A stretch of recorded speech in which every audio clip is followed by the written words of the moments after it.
எப்படியோ ஒரு வழியாக அந்த பிராங்க் ஷோவை நேற்றே முடிச்சாங்கன்னு நினச்சா இன்றைக்கி தான் கடைசியாக முடிச்சு வைக்கிறாங்க. இப்போ சோழன் வெளில வந்ததுக்கப்புறமா இதெல்லாம் பிராங்குப்பா, அங்கே பாரு கேமரா இருக்குது அப்படிங்கிற மாதிரிலாம் பேசி கடைசியில் வந்து சொல்ல அவர் அப்படியா அப்போ சரி அப்படின்ட்டார்.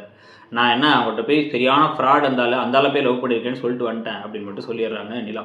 எப்படியோ எனக்காக போய் பேசியிருக்கா பாரு, அவன் டென்ஷன் ஆனாதான் அப்படின்னு சொல்லிட்டு சந்தோஷமாக இருக்க நம்ம கொஞ்சம் வெளில போனோம் அப்படிங்கிறாங்க நிலா. வெள்ளையா ஐயோ அப்படின்னு ஒரே குதூகலமாக இருக்காரு. ஆனால் வெளில போகும்போது தான் அவங்க என்ன விஷயம்னு சொல்கிறாங்க. நான் வந்து பல்லவனுடைய அம்மாவை பார்த்தேன், அவங்க இங்கே தான் எங்கேயோ இருக்காங்க, அவங்க நம்ம வந்து இப்போ பல்லவன் பார்த்துடக்கூடாதுன்னு நான் வந்து இப்போ இது பண்ணிட்டேன், அவங்க கேஷுவலாக ட்ரெஸ்ஸில் வந்து ஏதாவது ஜாமான் வாங்கிட்டு போனாங்க, இந்த ஏரியாவில் தான் இருக்காங்க அப்படிங்கிறத சொல்லிட்டு இருக்காங்க. இது வந்து வரைக்கும் ஒரு பெரிய ஷாக்காக தான் இருக்குது. எப்படி அப்ரோச் பண்ணுறதுனே அவருக்கு ஒன்றும் புரியல. இதுக்கடையில் தான் வந்து பார்த்திங்க அப்படின்னா வந்து இவர் மன்னிப்பும் கேட்குறாரு. ஏன்ட்ட மன்னிப்பு கேட்காதீங்க, காயத்ரிகிட்ட தான் மன்னிப்பு கேட்கணும் அப்படின்னு சொல்ல, நான் அவங்கள வெறுப்பேற்ற தான் பண்ணேங்கிறதே சொல்லிடுறாரு. நீங்கள் இன்னொரு பொண்ணை பேசினா நான் ஏன் வெறுப்பேற போகிறேன் அப்படிங்கிற மாதிரி இவன் கேட்டோன்னே, நீ தான் ஆணியே நான் பார்த்தனே, காண்டானதை நான் பார்த்தனேங்கிற மாதிரி இவர் யோசிச்சுட்டு இருக்காரு. ஸோ இதெல்லாம் ஒரு பக்கம் போயிட்டு இருக்கும் பொழுது இன்னொரு பக்கம் வந்து பார்த்தீங்கன்னா கொரியன் சீரியல் பார்த்துட்டு இருக்காங்க. கொரியன் சீரியலில் வந்து இப்படி வந்து இவருக்கு இருக்கக்கூடிய குழப்பத்தெல்லாம் வந்து இப்போ சேரன் கேட்டுட்டு இருக்க, அவங்க பாண்டியனும் பல்லவனும் சேர்ந்து பார்த்துட்டு இருக்கும் போதே வானதி வந்துடுறாங்க.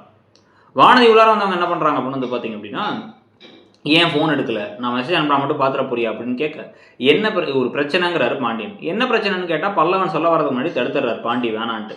அதுக்கப்புறமா தான் வெளில வந்ததுக்கப்புறமா என்ன பிரச்சனைன்னு கேட்க, அது என் குடும்பத்தில் உனக்கு தேவையான பிரச்சனைன்னு நான் சொல்ல போகிறேன், தேவையில்லாத பிரச்சனை எதுக்கு நம்ம பேசிக்கிட்டு அப்படின்னு பேசிக்கிட்டு இருக்கும் பொழுது எப்படியோ சேரன் உள்ளார கூப்பிட்டு டீ எல்லாம் கொடுத்து கடைசியில் பாண்டியனே வந்து நான் உன்னை ட்ராப் பண்ணுறேன் அப்படின்னு சைக்கிள்லேயே போய் ட்ராப் பண்ணுறாங்க. அவங்க சைக்கிள் தான் வந்திருக்காங்க. இப்போ ட்ராப் பண்ணுறதுக்கு போகிறாங்க. அது ஒரு க்யூட்டாக அவங்க ரெண்டு பேரும் போகிறது ஒரு பக்கம் நடந்துக்கிட்டு இருக்கு.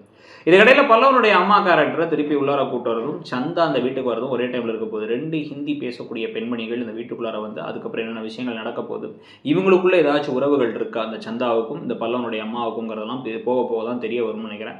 ஸோ இந்த மாதிரி பல விஷயங்கள் ஒரு பக்கம் போயிட்டு இருக்கும் பொழுது ஏற்கனவே நடேசன் ஒரு தடவை வந்து அந்த சந்தா வேணான்னாரு. ஏன், அதுக்கு என்ன காரணமாக இருக்க முடியும்? ஒருவேளை வெறும் நார்த் இந்தியன் பொண்ணுங்கிறதுனால வேணாம், நம்ம வந்து இந்த பொண்ணை கொண்டு வந்தோங்கிறதுனால பிரச்சனையாச்சுனால வேணான்னு சொல்ல போகிறாங்களா, இல்லை அப்படின்னா வந்து அனீஷ் எந்த வகையிலையோ வந்து அந்த பொண்ணு அவங்க இந்த லேடிக்கு வந்து உறவுங்கிறது தெரிஞ்சு அனீஷோட தங்கச்சி உறவாக தானே இருக்க முடியும் அப்படின்னு இவர் யோசிக்கிறாராங்கிறத பொறுத்து இருந்தால் பார்க்கணும். நீங்கள் என்ன நினைக்கிறீங்க அதை பற்றி அப்படிங்கிறதையும் சொல்லுங்கள். தேங்க்யூ.